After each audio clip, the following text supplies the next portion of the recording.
Real Supernatural Encounters. Today I'm going to be telling 3 stories of missing 411 survivors. And then I have an additional story I want to read after that has something similar to go to, but so be telling my stories from this. Wrote them down. And hope you guys enjoy this. So I'm going to go ahead and get started. So, in June 7th, 1951, a family of 4 met up with another family that they were friends with, both from Santa Fe, New Mexico. They went to the Santa Fe ski base to have a picnic together and enjoy the mountain air. They had a picnic at the base of the mountain looking up. As the families were setting up the picnic area, the kids went to go play, which was Larry and Janet McGee, 7 years old and 5 years old, and Steve Cross, who was 3 years old. So as the family's working, the kids are playing, 2 minutes go by, and they look up to see that the kids were gone. They start looking for their kids, they're yelling their kids' names, and they couldn't see them anywhere.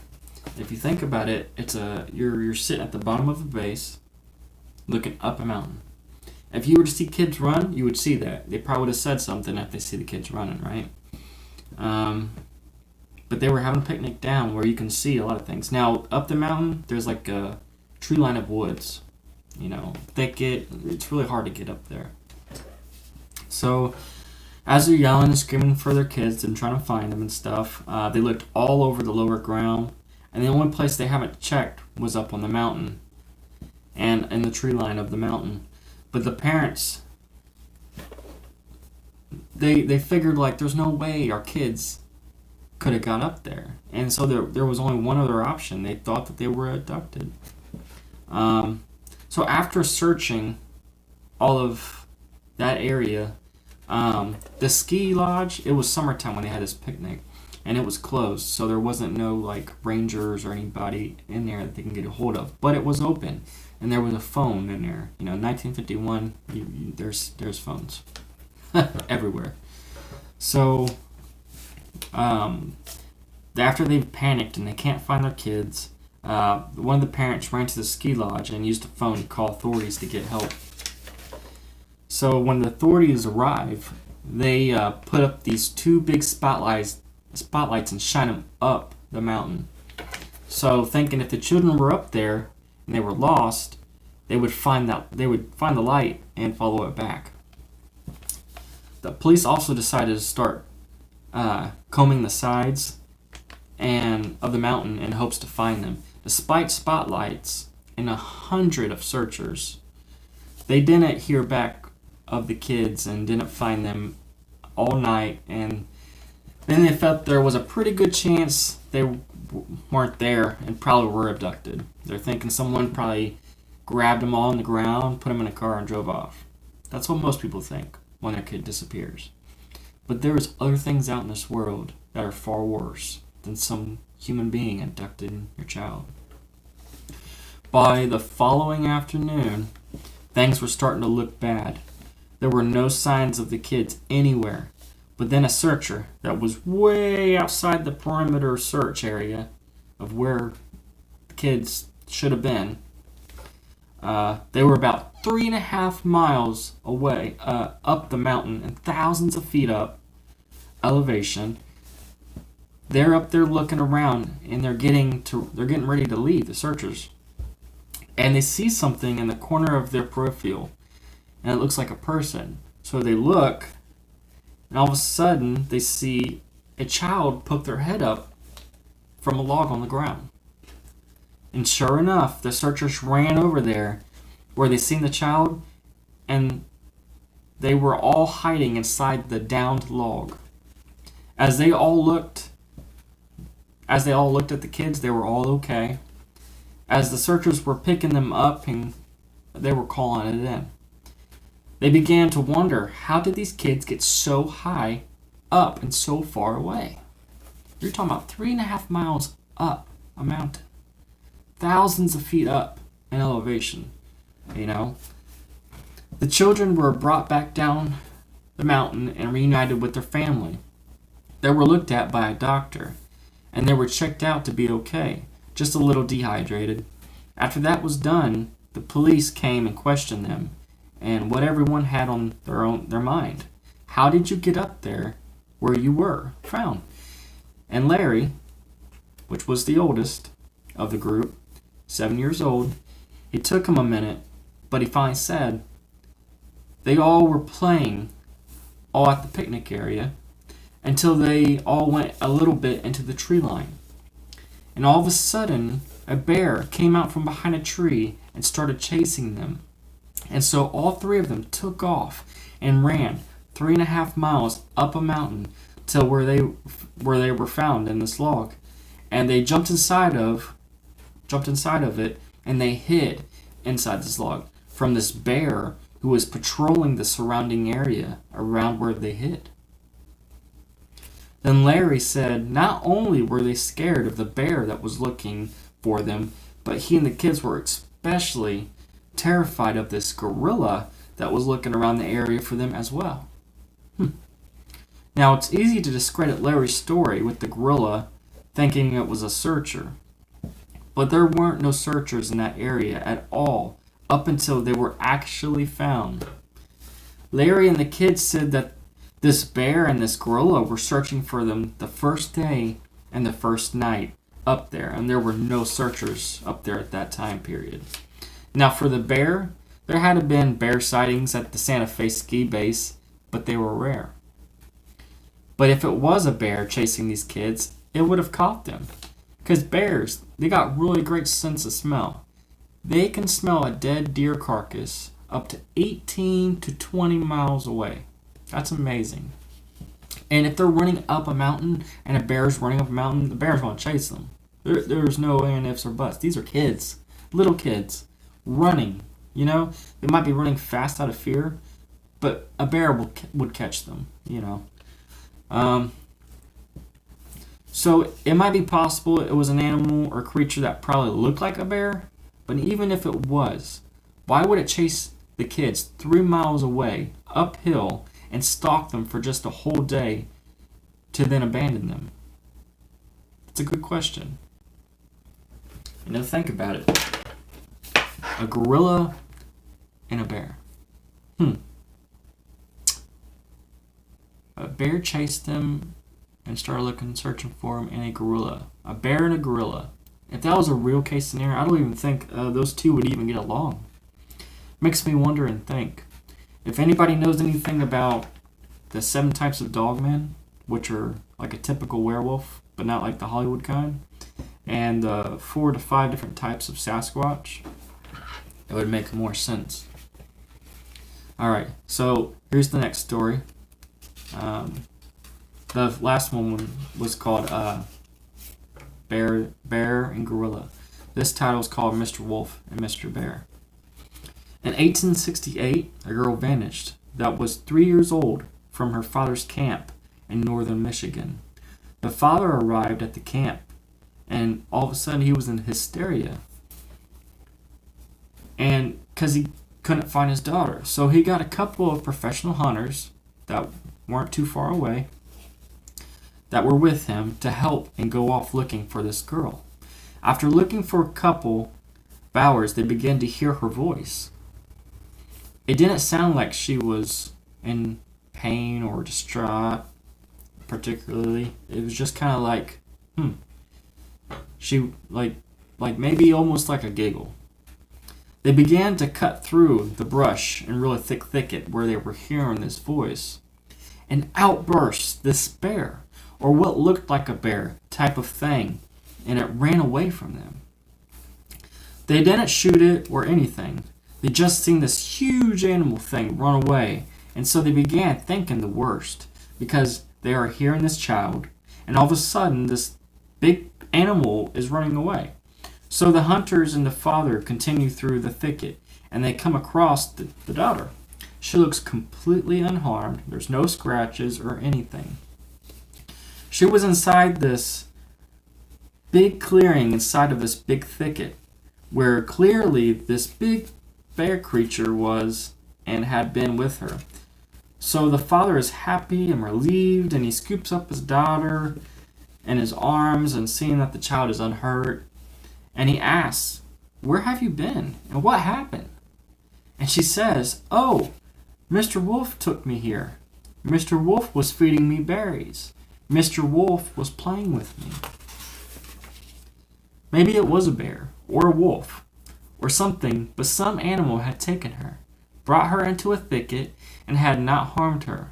So another instance occurred in 1955, when a family that was made up of a father, a mother, and their 8 kids. They were staying in this camp in Montana, and they had all these different tents set up for their kids. And some of the older kids were staying in a tent with their 2-year-old sister, Ida Mae. And the parents were working, and the kids were doing whatever they were doing. And so these older kids were sitting deep inside this tent.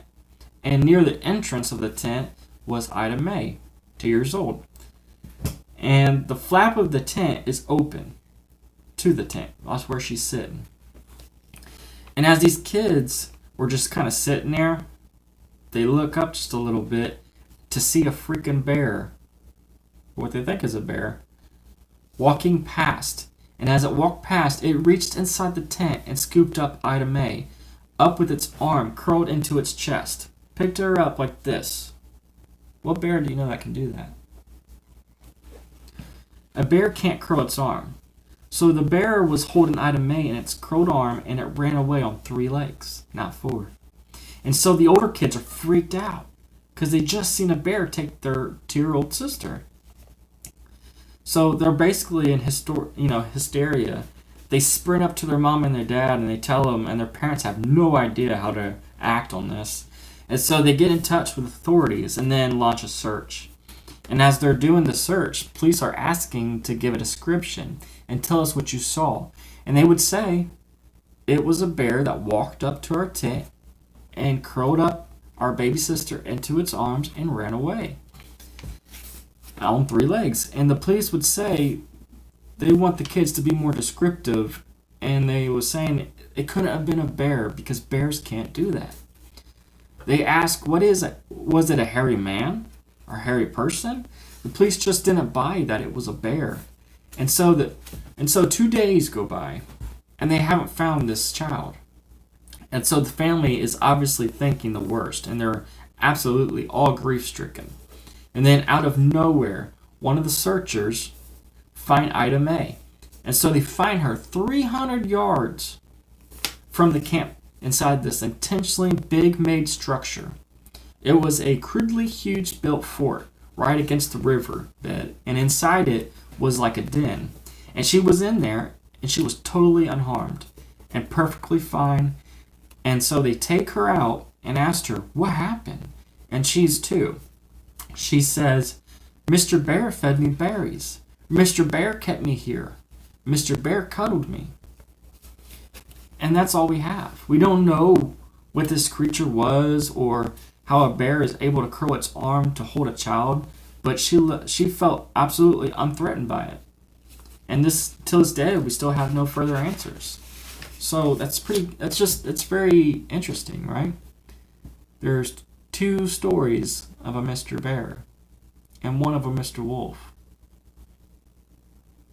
I still think, in my own opinion, that this is some type of dogman or Sasquatch, or it could be any creature we've not even discovered yet that walks bipedal and can do all these intelligent things. So here's the other story. It's called The Awful Dark. On May 14th, 1950, 2-year-old Jackie Copeland was playing with his 2 older sisters while at a picnic in Pleasantville, Pennsylvania. This picnic was for Jackie's father's company. So there was lots of parents and lots of other kids there, located on the hillside by the real swampy area. Jackie's parents were watching him and his sisters while his parents were, doing their thing, so they were playing with Jackie. So the parents were keeping an eye, though, simultaneously while having conversations with the adults. And at the moment, they got sucked into a conversation just for a minute, taking their eyes off their kids for a few minutes.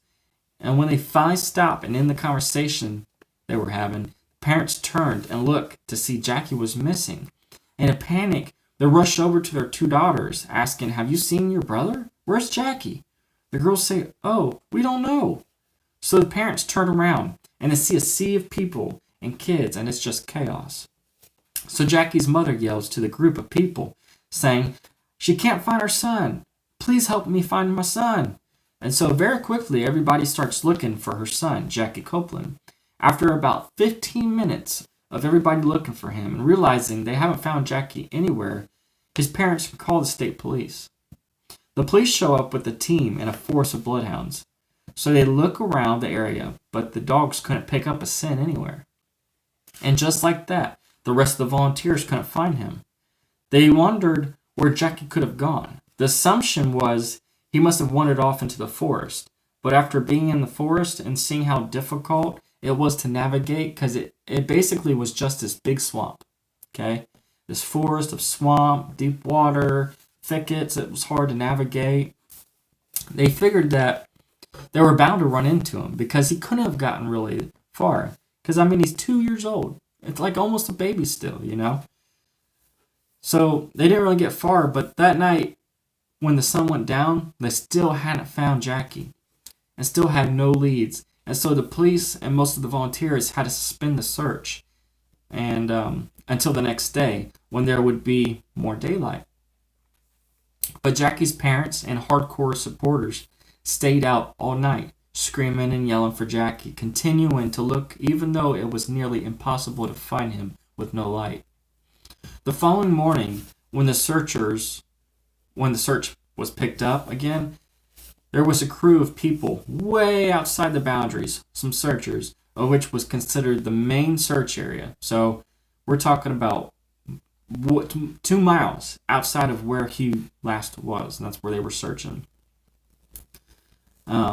Outside the boundaries of which was considered the main search area, there was 2 miles into the swampy forest near this oil pressuring plant, which was situated on this one stretch of land surrounded this swampy forest where all around it was this impossible passing moat like swamp, where the water was particularly deep right around the edges. The searchers weren't on the plant property, they were on the other side of the deep swamp water looking at the plant building. So they're on the land, and there's this big moat around this plat of land with a building on it. And the water, it's like chest deep, if not even deeper. So the water was particularly deep, right around the edges. The searchers weren't on the plant property, they were on the other side of the deep swamp water looking at the plant building. And one of the searchers happened to see what looked like a child poking its head out from behind a tree and bringing its head back in, like behind the tree to hide.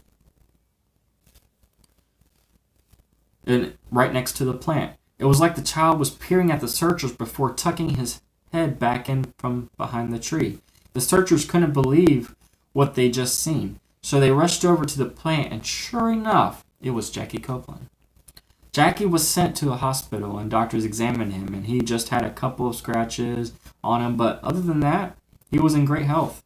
A local newspaper called the Logansport Press followed up with the Copeland family after they were reunited with their son, and they wanted to know what everyone else was wanting to know. How did your son get through 2 miles of impossible swampland onto a plant that adults have difficulty getting to? In the article, the parents said after they got their son back from the hospital, they got him home, fed, and cleaned up, they asked him, "What happened? How did you get up there to where you was?" They would say even though he was 2 years old, he spoke in child language almost like a child gibberish. But his story was very consistent every time they asked him, and they asked him repeatedly. And so this story was, we were at the picnic, and he was looking into the forest and saw someone peering from behind a tree at him. And Jackie felt like this person or this creature wanted him to come into the forest. And so he got up and he walked to the forest and got closer to this person or this creature behind the tree. it scampered off further into the forest, and so Jackie pursued it. So as Jackie kept walking more and more into the forest, this creature would go further and further away from Jackie. Then Jackie reached this place he would call the awful dark. He would say that there were all these awful animals around him, and it was just so dark, and that he couldn't see as he couldn't see nothing, and he was hearing all these howlings and these barkings that were going towards him. But they wouldn't get close to him because he was with a giant, and this giant led him through the forest and led him to this plant. That's very interesting. The awful dark. That almost sounds like, I mean, a whole night went over. 2 nights or a night went over? So, I mean, he had to be in the dark. So I can't say it's like a pocket dimension or parallel universe. It had to be at night. And usually creatures like that come out at night. So imagine seeing a pack of wolves or dogmen or something that looks like a werewolf. A bunch of them. That'd be scary as heck. And to have a giant, protect him and take him to somewhere safe. That's kind of cool. And it makes you think, like, maybe if that was a Sasquatch or something, he didn't intend on having the kid follow him. Maybe he was just curious, as a lot of them are, in stories I've read about Sasquatch and encounters, that they're curious about everything. They're curious about humans. We are their TV. And so Jackie pursued this creature. And so as it followed him, it had no other choice but to protect him, and obviously go put him somewhere and hide him. So as he was peering at searchers, it was like the same time where he was hiding from these creatures that were barking and howling at him that he couldn't see. It was so dark. But I just thought that was an amazing story. All those stories have similar things in common, if not one thing in common. And it's these creatures that take care of them and watch over them. And it's just like, it's pretty cool. But what happens if you don't find your child? Well, that child would eventually die because it wouldn't be getting all the things that it needs. It can't. It's not, a 2-year-old's not built to live outside without some type of help or supervision or guidance or any of that, But I really thought that was interesting. I actually have a story, another one, and it's not as good as the other ones, but it's an additional story I wanted to tell. And it just talks about being in the woods and seeing something. It's kind of off topic just a little bit, but I want to go ahead and just read it for you guys. So this is from Reddit user the Chad92. It's called The Pond in the Woods. Me and my friend used to go out to the outskirts of this forest highway to get dropped off by one of our friends and go survive for a week. We'd always mark where we were going, and we'd go deeper and deeper every time. It was really fun at first, hiking for a couple hours, making trees with our knives, then making a shelter, fire, and then do it all over again. On the last day, we hiked back to the road, and our friend would pick us up. One time, we were looking for food, berries, or like a chipmunk or something when we found this random pond. Just picture huge pine trees and then some bushes, and you go through the bushes and then this random pond. It's about 50 yards. It's about 50 yards long, but no creek running up to it, and it was way out in the middle of nowhere. We didn't think too much of it because it was our third night out and we haven't really eaten anything good. So we thought there might be some fish or something. We can camp out next to the pond for the night. We built a little shelter in a couple of hours, and then we got a little fire going. We stayed up looking at the stars through the clearing that the pond made in the trees, and then we drifted off to sleep. I woke up to a huge splash, so I got up really quick to look. The moon was giving off a little light, and I saw these ripples going through the pond like someone jumped in. Looked to my friend T. and he was gone. So I started to freak out and call his name. He comes out from behind me saying, "What's going on?" He had to take a pee. I told him about the splash, and he laughed and said I was dreaming. He said we should go to sleep, so I laid back down and stared at the pond, which was reflecting the quarter moon that was out. Just as I'm about to drift off into sleep, I see something dark on the opposite side of the water scurry into the pond. I couldn't make out what it was, though, so I leaned over to T and I asked if he saw that, and he was fast asleep. I wanted to write it off as a turtle or something but it looked a lot bigger.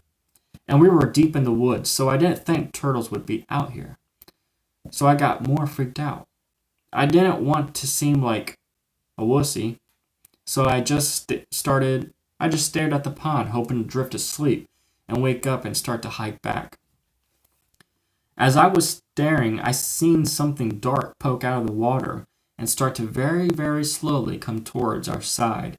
It was getting darker now as the moon was breaking over the tree line, and I was going to find out what it was in the complete dark, so I looked for our emergency flashlight on the ground. I found it, and then I picked it up, and I turned it on in the direction of the pond, and nothing. No ripples, nothing in the water. At this point, I thought I was crazy, but I was freaked out, so I woke up T and told him we had to go. He was groggy, but he didn't like the feeling around the pond either, so we decided, well, let's just get an early start on going back, since the sun should be up in a couple hours. About 3 minutes into the walking back on our trail, we heard a huge splash. Looking around to see what it was, we thought there was no way it could have been the pond. We're too far now, unless something huge was in that, making that splash. At the same time, we looked at each other and got this awful feeling that we should just run.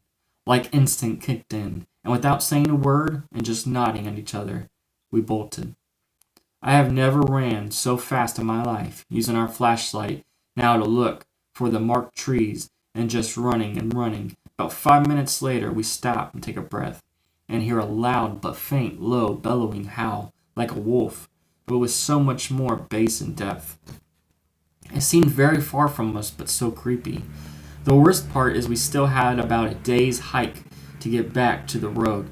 We jogged what seemed like the whole day because we just wanted out of the woods. Finally, around dusk, we finally reached the road, turned our emergency phone on, and called our buddy. It took him about half an hour to get there, and we never went back. That is amazing. Can you imagine that? Being in the woods, in the dark, and some kind of creature swimming towards you from the other side of the pond. And to be asleep and then be attacked or something, oh man, whoa. So they got up, it had to be like 4 a.m, and they were using their flashlight to find the markers so they can get out of the woods. That's smart to use markers, because there were stories about people who say that the woods don't even look familiar to them anymore. And they've been in the woods for years and years and years. So that was pretty smart of them. And if you get that intuition that you need to run, then you should listen to it. Because your intuition will always be right, no matter what. And for them to hear a huge splash, I've heard of encounters where dogmen, these werewolf-like creatures, would be in water, and they would swim to people in boats and try to kill them or do something to them. And from what I've heard in many accounts, Sasquatch and these dogmen are really good swimmers. So, I mean, it could be that. It could have been anything. It could have been a rake. It could have been a crawler. It could have been a wendigo. It could have been anything. We don't know what these creatures we don't know about can do, you know? They could probably swim. They could probably do a lot of stuff. But I figured I'd read that story because as a bonus, to try to spit some mystery out for you guys, and definitely give me your opinions. So please subscribe, like, and comment, and tell me what you thought of all these stories, and tell me what your ideas and opinions are, and what you thought of them. But other than that, I hope you guys have a great day. I gotta go to work, so I'll see you later.